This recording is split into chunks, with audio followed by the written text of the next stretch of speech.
Évidemment. Sylvia te manque, n'est-ce pas? Oui, au fait.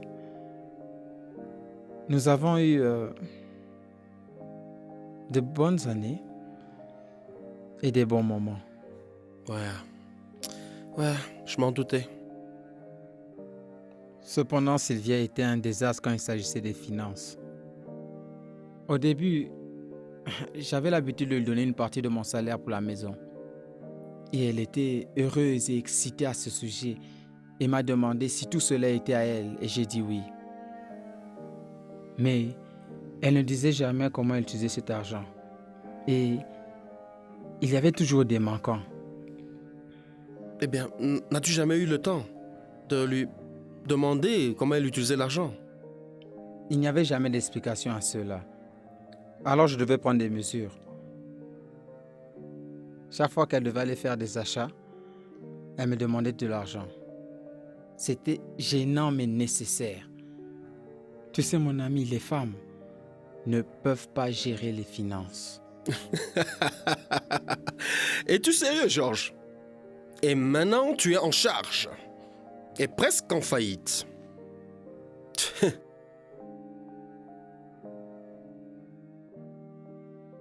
Mon cher, est-ce vraiment si grave?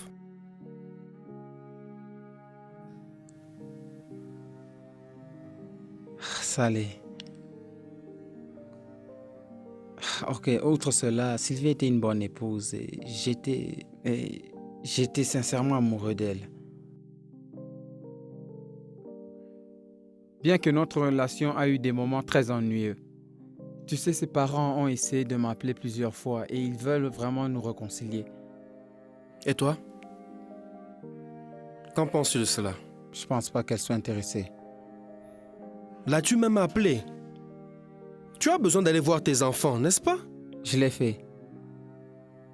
Je les ai vus 2 ou 3 fois.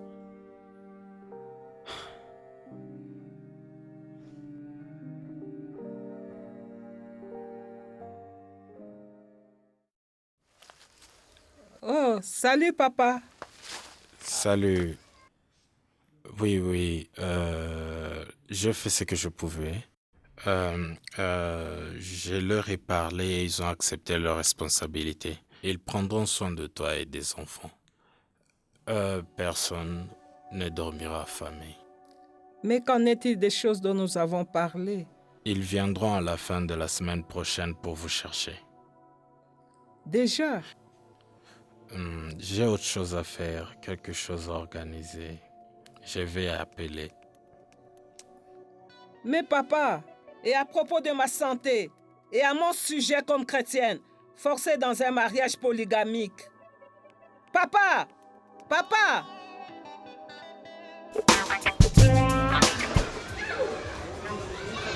Sylvia, ceci est presque incroyable. Je savais que ta sœur et toi aviez un projet de jardinage au village, mais pas qu'il soit devenu une véritable entreprise. C'était vraiment pas mon choix. C'est juste arrivé. Tout a commencé quand ma sœur Judith a perdu son emploi et avait besoin d'un nouveau départ. Lorsque nous sommes mariés avec George, je lui ai demandé si nous pouvions discuter de nos finances. Mais il était toujours réticent. C'était son affaire et j'étais trop stupide pour comprendre. Puis il a accepté de me donner l'allocation mensuelle pour le ménage et mes besoins personnels. Je n'ai rien dépensé pour moi-même. J'ai tout investi dans le potager. Peut-être que c'était mauvais, mais Georges ne se souciait pas de ce que je faisais de l'argent.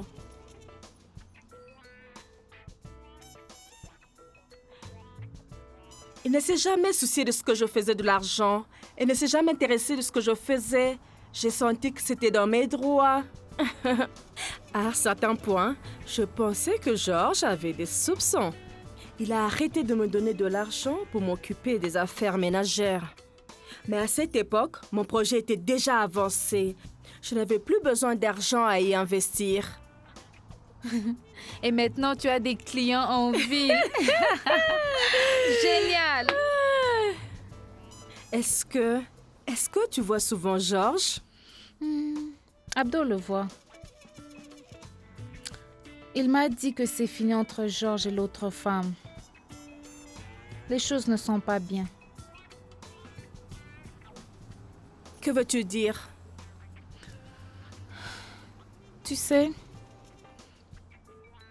Georges est en difficulté financière. Georges et Abdo auront 30% de réduction très bientôt parce que leur entreprise a des problèmes. Et je crains que la banque va confisquer la maison de Georges. Que dis-tu? Notre maison? Non. Sylvia. Que ressens-tu pour Georges? Ah, le bus! Oh non! Et ça prend 1 heure avant que le prochain ne vienne. Tiens. Un peu d'argent pour le café. Oh, Sylvia. La prochaine fois que je suis en ville, je Merci. t'appellerai et nous pourrons continuer. OK? Ok. À bientôt. Prends soin de toi. Laisse-moi courir. OK, bye.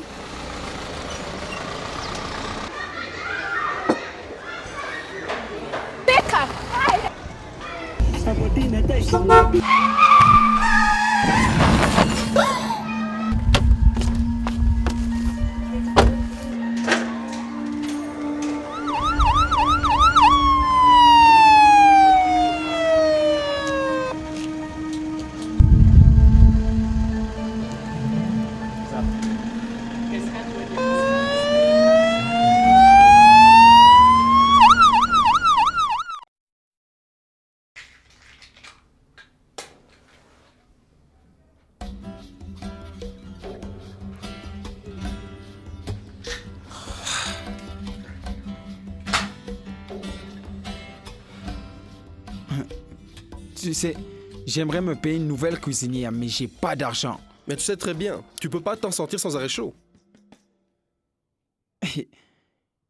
Tu t'inquiètes? Ah, bientôt je vais devoir vivre sans une maison.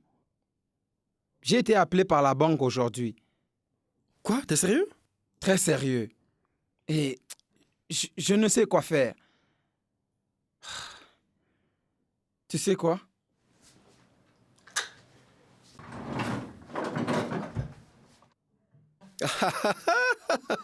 Buvons pour nos peines. Si tu peux pas en préparer, achète. La solution la plus facile, hein? Hey, c'est la vie.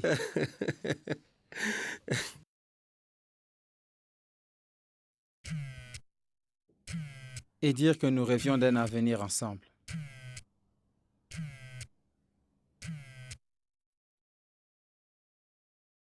Oui, ma chérie? Hein? C'est Rebecca. Sylvia a eu un accident de voiture. Quoi? Elle ne connaît pas la gravité. Juste... Ouais? Ok, c'est bon. Nous arrivons.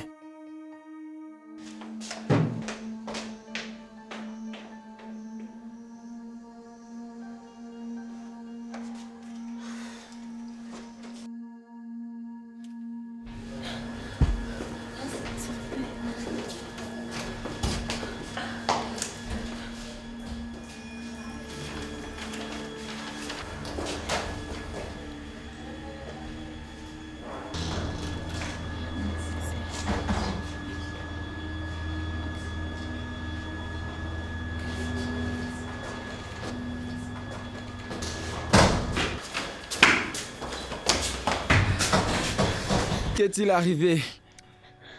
Qu'est-il arrivé? Oh mon Dieu. Elle était en ville. Nous venions de prendre un café et... Puis elle se précipitait pour attraper le bus. Elle a traversé sans regarder. Est-ce grave? Je ne sais pas. Elle est inconsciente. L'infirmière vient de là. Je viens juste de lui parler. Elle dit que je peux aller la voir. Puis-je y aller? Puis-je y aller?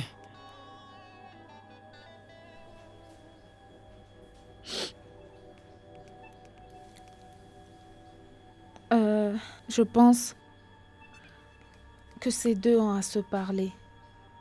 Que veux-tu dire? Tu sais, je pensais que je connaissais Sylvia.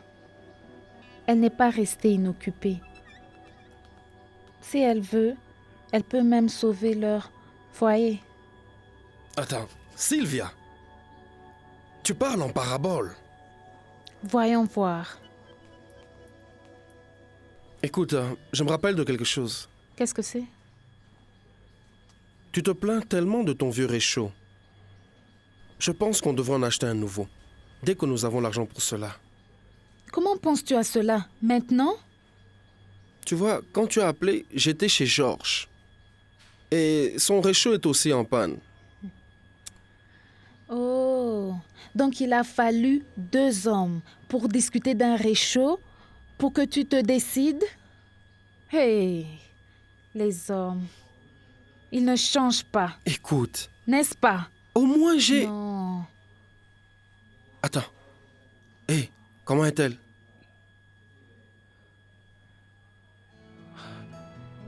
Dieu merci, elle est en vie.